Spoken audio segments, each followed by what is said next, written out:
Hey everybody, Adelman here. Well, I'm at my primitive camp today. I'm going to begin building a more permanent structure, semi-permanent I call it. I'm going to build a modified wigwam. Stay with us.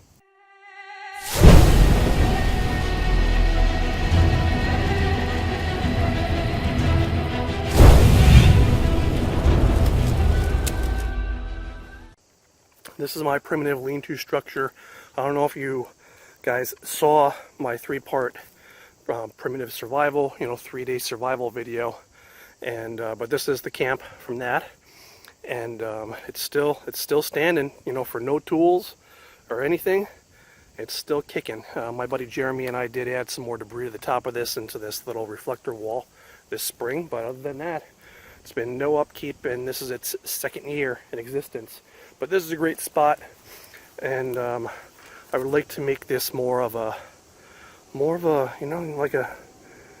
camp, more of a home feel to it. So what I'm going to do is I've got this all laid out. I've got all these stones laid out here. I've got my pile of jute in the middle. That's the center. And let me show you this drawing of what I want to do. It's 10 feet across, okay? And this isn't a classic wigwam. What I'm more interested in is having a semi-permanent shelter here, and I just want to get it built, and I want it to be built well. Sorry about the plane, Logan Airport. Anyways, 10 feet diameter. It's probably going to end up being about 5 to 6 feet high. I'm guessing more like 5 is what I'm hoping for. And so what I have is 16 saplings. Each of these circles is a sapling. I'm going to set them in the ground about 1 foot. And each of these is 2 feet apart. So I've got all these stones laid out, and these are where my saplings are going to go. So now I have to go start collecting saplings. I'm going to try to get the first 8 of these in at least. So we're starting to cut the saplings. They're about 1 inch long at the base, guys. And check out how quick this silky zubat saw works. 5 strokes, 5 back and forth strokes really, and that was it. So I'm just going to trim and clean up all the little side branches, lop off the top. I'm going to prepare 16 of these and bring them back to camp.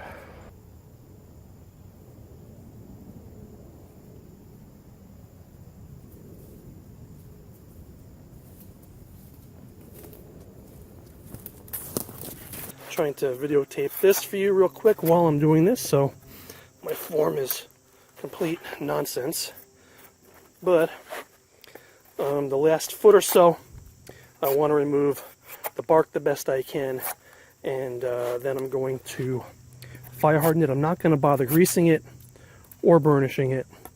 I'm just going to peel the bark off and fire harden it, and that'll just make it a little bit more rot and pest resistant, because this is the part, the fat end is the part that's going to be sunk in the ground. So that's what I'm doing. Alright everybody, we've got a small fire going. I wanted this to just be quick and easy so we can get these fire hardened and done. So what I'm going to do is just kind of rotate them over the flame just to get that hardened up a little bit. I don't want to get it burnt, just a little bit charred. It's fine.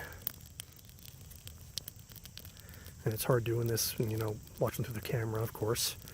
But this is going to help the longevity of our shelter a lot with these parts that are going to be sunk in the dirt. So that's what we're doing here. Alright everyone, so I've been digging some of these little post holes. Should have been wearing gloves, but we're ready to insert the first beam for our shelter. And I'm just going to fill it back in loosely by hand.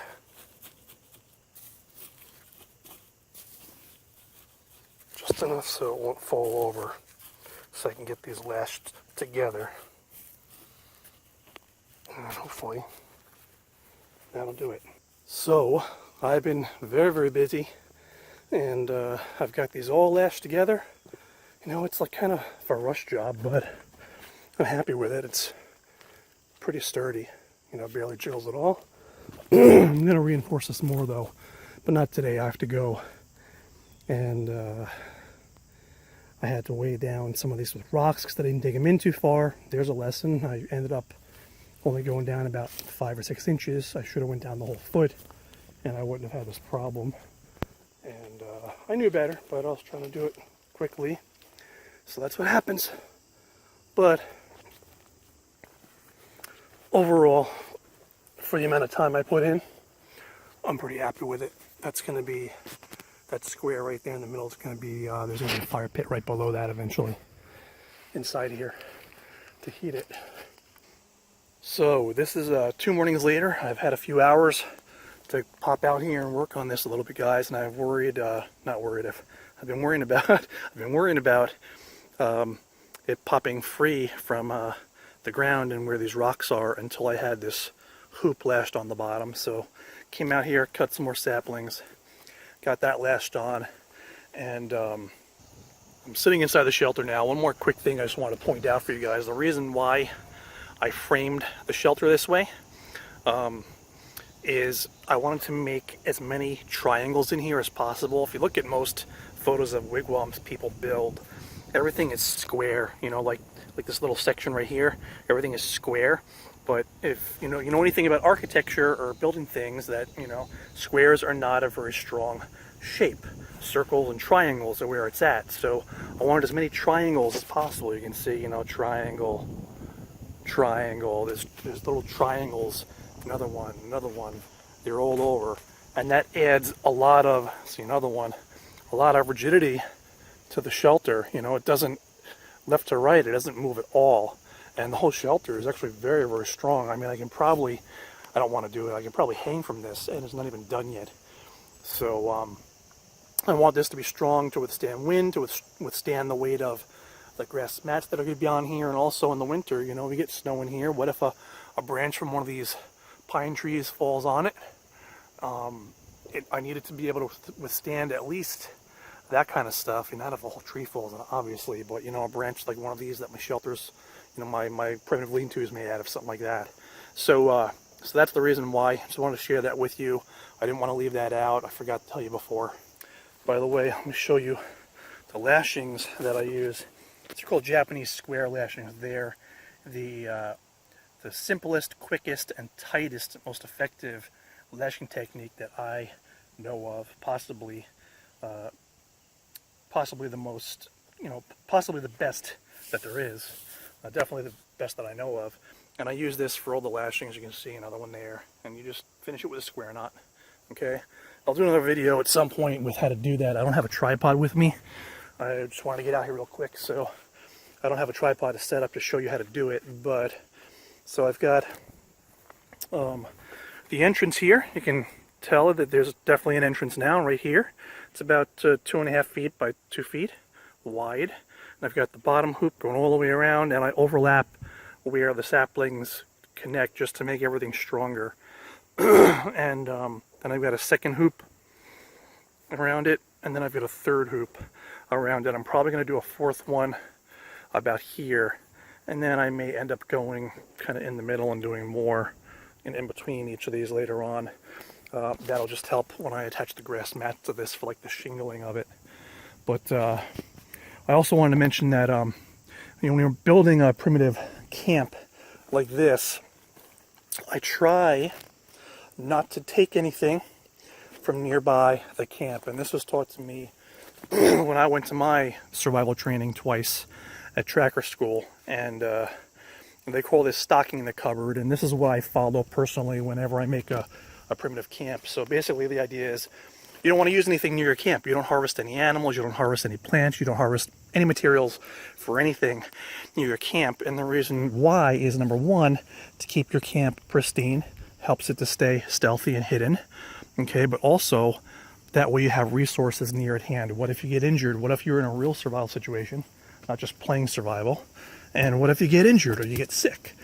You don't want to have to go miles around to find the things you need. So I have gone probably about anywhere between 1/4 and a half mile away from camp to collect all these saplings. Most of them are maple. And that way I haven't taken anything directly near my camp. You can see there's tons of little stuff here that I could have used. I could have built a whole shelter out of stuff right here, but I didn't, because that's not the way I do things. And I would have rather, in a real survival situation, I'd go at least a mile out. You want to go at least a mile out. But I do have a sprained ankle right now. I'm having some back problems right now.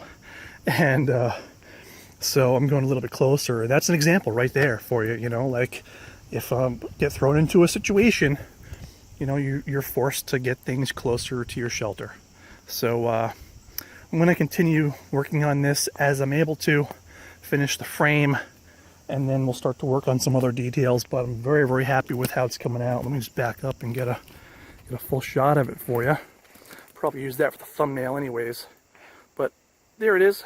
Thanks for watching, guys. Hope you found this useful. And please don't forget to like, comment, subscribe if you haven't already. And we'll see you again soon. I'm super excited about working on this.